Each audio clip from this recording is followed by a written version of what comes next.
আসসালামু আলাইকুম। সংবাদে আপনাদের সবাইকে স্বাগত জানাচ্ছি। আমি ফিরোজ তোহা। শুরুতেই সংবাদ শিরোনাম। বাংলাদেশের সর্বশেষ গুরুত্বপূর্ণ আপডেট সংবাদে আপনাকে স্বাগত। শুরুতেই সংবাদ শিরোনাম, পরে বিস্তারিত। প্রথমেই জানাবো আমাদের হাতে থাকা সর্বশেষ গুরুত্বপূর্ণ সবথেকে তাজা আপডেট সংবাদ। বিপদসীমার উপরে তিস্তার পানি, নিরাপদ স্থানে সরে যেতে মাইকিং। উজান থেকে নেমে আসা পাহাড়ি ঢল এবং টানা বৃষ্টির প্রভাবে তিস্তা নদীর পানি ডালিয়া পয়েন্টে বিপদসীমার উপরে প্রবাহিত হচ্ছে। এ কারণে নদীর তীরবর্তী 4টি উপজেলা, চরাঞ্চল ও নিম্নভূমি প্লাবিত হওয়ার সম্ভাবনা তৈরি হয়েছে। হুমকির মুখে পড়েছে উজান থেকে ফ্ল্যাট বাইপাস সহ ঘরবাড়ি এবং স্থাপনা। এরপর জানাবো প্রক্রিয়া জটিলতায় একীভূত হচ্ছে না এনসিপি এবং গণ অধিকার পরিষদ। একীভূত হচ্ছে না জাতীয় নাগরিক পার্টি এবং গণ অধিকার পরিষদ। সেই প্রক্রিয়া থেকে সরে এসেছে দল দুটি। এনসিপি বলছে এক হওয়া জটিল প্রক্রিয়া, এই মুহূর্তে নাম পরিবর্তন করে নতুন নিবন্ধন নেওয়া কঠিন, তবে এজন্য এনসিপিকে দুষছে গণ অধিকার পরিষদ। এদিকে সংসদ নির্বাচনের দিন গণভোটে কোনো বাধা নেই বললেন বিএনপি নেতা সালাউদ্দিন। জাতীয় ঐক্যমত্য কমিশনের আলোচনায় অংশ নেওয়া রাজনৈতিক দলগুলো জুলাই জাতীয় সনদ বাস্তবায়ন নিয়ে চূড়ান্ত সিদ্ধান্তের দিকে অগ্রসর হয়েছে। জাতীয় নির্বাচনের আগে গণভোট হওয়ার বিষয় জানিয়েছেন বিএনপি নেতা সালাউদ্দিন। এবারে জানাবো আওয়ামী লীগের সাংগঠনিক সম্পাদক বিএম মোজাম্মেল গ্রেপ্তার। কার্যক্রম নিষিদ্ধ আওয়ামী লীগের কেন্দ্র কার্যনির্বাহী কমিটির সাংগঠনিক সম্পাদক এবং শরীয়তপুর 1 আসনের সাবেক সংসদ সদস্য বিএম মোজাম্মেল হককে গ্রেপ্তার করেছে ঢাকা মহানগর গোয়েন্দা পুলিশ ডিবি। আজ রাজধানীর নিকেতন থেকে তাকে আটক করা হয়। এবং সর্বশেষ জানাবো ইন্দোনেশিয়ায় ইসলামিক বোর্ডিং স্কুল ধসে নিহতের সংখ্যা বেড়ে 49। ইন্দোনেশিয়ার পূর্বাঞ্চলীয় জাভা প্রদেশে একটি ইসলামিক বোর্ডিং স্কুল ধসে মৃত্যুর সংখ্যা বেড়ে দাঁড়িয়েছে 49। আজ দেশটির দুর্যোগ মোকাবেলা সংস্থা এক বিবৃতিতে জানিয়েছে ধসে পড়া ভবনের নিচে চাপা পড়ে প্রাণ হারানোর অধিকাংশ কিশোরের বয়স মাত্র 6।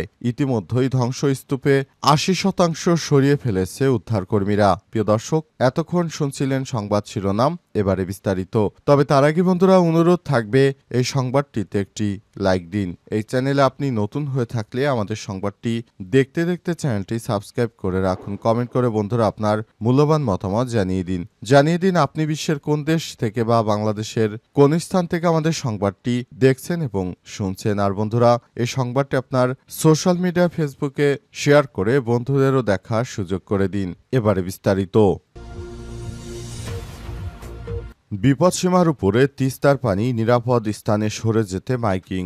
উজান থেকে নেমে আসা পাহাড়ি ঢল ও টানা বৃষ্টির প্রভাবে তিস্তা নদীর পানি ডালিয়া পয়েন্টে বিপদসীমার উপরে প্রবাহিত হচ্ছে। এ কারণে নদী তীরবর্তী 4টি উপজেলা, চরাঞ্চল ও নিম্নভূমি প্লাবিত হওয়ার সম্ভাবনা তৈরি হয়েছে। হুমকির মুখে পড়েছে উজানে থাকা ফ্ল্যাট বাইপাস সহ পাহাড়ি ও স্থাপনা। রাত গভীর হলে এসব এলাকায় পানি ঢুকে প্লাবিত হয়ে দুর্ভোগের আশঙ্কা তৈরি হয়েছে। এছাড়াও পানি তোড়ে বেশ ক্ষয়ক্ষতির আশঙ্কা করা হচ্ছে। এদিকে উজানের ঢল আসায় পানি উন্নয়ন বোর্ড ইতিমধ্যেই সতর্কতা হিসেবে মাইকিং করেছে। এ সময় নদী তীরবর্তী মানুষদের নিরাপদ স্থানে চলে যেতে বলা হয়েছে। রোববার 5 অক্টোবর সন্ধ্যা 6টার দিকে তিস্তা ব্যারেজে ডালিয়া পয়েন্টের পানি বিপদসীমার উচ্চতা রেকর্ড করে 52.25 মিটার, যা বিপদসীমার 10 সেন্টিমিটার উপর দিয়ে প্রবাহিত হচ্ছে। আর রাত 9টার দিকে বিপদসীমার 29 সেন্টিমিটার উপর দিয়ে পানি প্রবাহিত হওয়ার রেকর্ড করা হচ্ছে।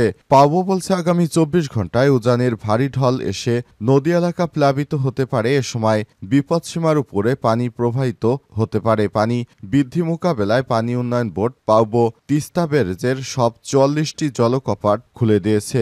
নদীর পানি বেড়ে যায় তীরবর্তী নিম্নাঞ্চল এবং চরের অনেক ঘরবাড়িতে পানি প্রবেশ করতে শুরু করেছে। বেশ কিছু এলাকায় ফসলের জমি পানিতে তলিয়ে গেছে। এতে ফসলের ক্ষতিসহ গবাদি পশু পাখি নিয়ে দুশ্চিন্তা বাড়ছে। নির্ঘুম রাত পার করছে তিস্তা পারবাসী। প্রক্রিয়া জটিলতায় একীভূত হচ্ছে না এনসিপি এবং গণ অধিকার পরিষদ। একীভূত হচ্ছে না জাতীয় নাগরিক পার্টি ও গণ অধিকার পরিষদ। সেই প্রক্রিয়া থেকে সরে এসেছে দল দুটি। এনসিপি বলছে এক হওয়ার জটিল প্রক্রিয়া, এই মুহূর্তে নাম পরিবর্তন করে নতুন নিবন্ধন নেওয়া কঠিন। তবে এজন্য এনসিপিকে দুষছে গণ অধিকার পরিষদ। তারুণ্য নির্ভর দল, জাতীয় নাগরিক পার্টি এবং গণ অধিকার পরিষদ সম্প্রতি রাজনীতির ময়দানে আলোচনা দল দুটি একীভূত হওয়া বিষয়টি জানানো হয়। নাম থাকবে এনসিপি। এর জন্য কয়েক দফা বৈঠক হয় দল দুটির মধ্যে। তবে কিছুদিন না যেতেই হোঁচট খেল একীভূত হওয়া প্রক্রিয়া। এনসিপি নেতারা বলছেন দুই দল এক হওয়ার বিষয়টি জটিল প্রক্রিয়ায় চলে গেছে, একীভূত হওয়া সম্ভব নয়। এনসিপির যুগ্ম আহ্বায়ক সারোয়ার তুষার বলেছেন, বাস্তবতা আমাদের সামনে নির্বাচন, এখন নাম পরিবর্তন করে নতুন নামে আবার নিবন্ধন নেওয়া এবং বাস্তবতা কিন্তু নেই। দুটো দলই যেহেতু নিবন্ধিত, আগে যে কোনো নামেই থাকতে হবে। এক্ষেত্রে স্যার কারো দিতে হবে, সেটা হচ্ছে মূল বিষয়। আমরা আমাদের দিক থেকে দেখছি এনসিপি নামটা পরিবর্তন করার বাস্তবতা এই মুহূর্তে নেই। এনসিপির যুগ্ম আহ্বায়ক জাবেদ রশিদ বলেছেন, একদম প্রত্যন্ত পর্যায়ে প্রতিটি দলের সাংগঠনিক ভিত্তি রয়েছে। তৃণমূল থেকে আসলে কিভাবে মাসটা হবে এটা এই মুহূর্তে হওয়া সম্ভাবনা হয়তো ক্ষীণ, যেহেতু সামনে নির্বাচন চলে এসছে এবং দুটো রাজনৈতিক দলের আলাদা আলাদা প্রক্রিয়া সক্রিয়তা রয়েছে, আলাদা আলাদা সমর্থন বেজ রয়েছে। সংসদ নির্বাচনের দিন গণভোটে কোনো বাধা নেই বললেন বিএনপি নেতা সালাউদ্দিন। জাতীয় ঐকমত্য কমিশনের আলোচনায় অংশ নেয়া রাজনৈতিক দলগুলো জুলাই জাতীয় সনদ বাস্তবায়নে চূড়ান্ত সিদ্ধান্তের দিকে অগ্রসর হয়েছে জানিয়ে বিএনপির স্থায়ী কমিটির সদস্য সালাউদ্দিন বলেছেন, সংসদ নির্বাচনের দিন গণভোটের কোনো বাধা নেই। সনদ কি থাকবে বা থাকবে না জনগণের কাছে উন্মুক্ত থাকবে। আগামী সংসদে গণভোটে রায় মানতে বাধ্য থাকবে। রোববার রাজধানীর বেইলি রোডে ফরেন সার্ভিস একাডেমিতে জুলাই জাতীয় সনদের সংবিধান সম্পর্কিত প্রস্তাবগুলো বাস্তবায়নের পদ্ধতি নিয়ে জাতীয় ঐকমত্য কমিশনের সঙ্গে রাজনৈতিক দলগুলো চতুর্থ দিনের আলোচনা শেষে সব কথা বলেছেন। জুলাই সনদ নিয়ে সাংবাদিকদের প্রশ্নের জবাবে সালাউদ্দিন আহমেদ বলেন, বাস্তবায়নের প্রক্রিয়া নিয়ে একটা ফাইনাল স্টেজে আমরা আছি। মোটা দাগে চূড়ান্ত সিদ্ধান্ত দিকে মনে হয় আমরা এগিয়ে গেছি। গণভোটের প্রস্তাব প্রসঙ্গে এই বিএনপি নেতা বলেন, আমরা সব রাজনৈতিক দল মিলে সমগ্র জনগোষ্ঠীর প্রতিনিধিত্ব করি কিনা এটা একটা প্রশ্ন। তাই জনগণের কাছে যদি সম্মতি নেওয়া যায় যে আমরা রাজনৈতিক দলগুলো জুলাই জাতীয় সনদের স্বাক্ষর করেছি, অঙ্গীকারাবদ্ধ হয়েছি, জনগণ তার পক্ষে আছে কিনা, তখনই হবে জনগণের পক্ষ থেকে এই জুলাই জাতীয় সনদ বাস্তবায়নের জন্য একটা চূড়ান্ত অভিমত। এ সময় জুলাই জাতীয় সনদ 2025 অধ্যাদেশ জারি করা যেতে পারে বলেও জানান তিনি।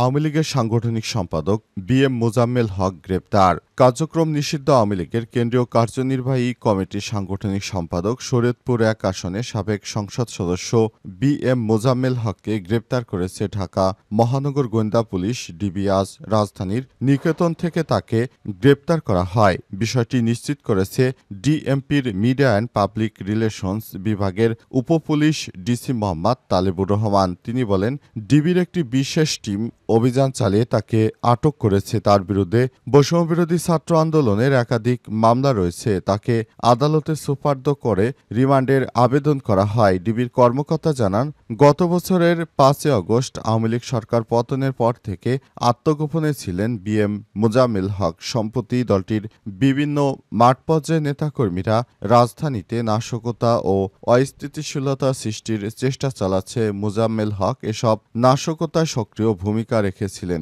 এমন গোপন তথ্যের ভিত্তিতে অভিযান চালিয়ে তাকে গ্রেপ্তার করা হয়। কার্যক্রম নিষিদ্ধ আওয়ামী লীগ ও দলটির সংগঠনের আরও 8 নেতাকর্মীকে গ্রেপ্তার করে ঢাকা মহানগর গোয়েন্দা পুলিশ ডিবি। আজ রাজধানীর বিভিন্ন এলাকায় অভিযান চালিয়ে তাদের গ্রেপ্তার করা হয়। ডিএমপির মিডিয়া অ্যান্ড পাবলিক রিলেশনস বিভাগের উপপুলিশ কমিশনার ডিসি মোহাম্মদ তালেবুর রহমান বিষয়টি নিশ্চিত করেছেন।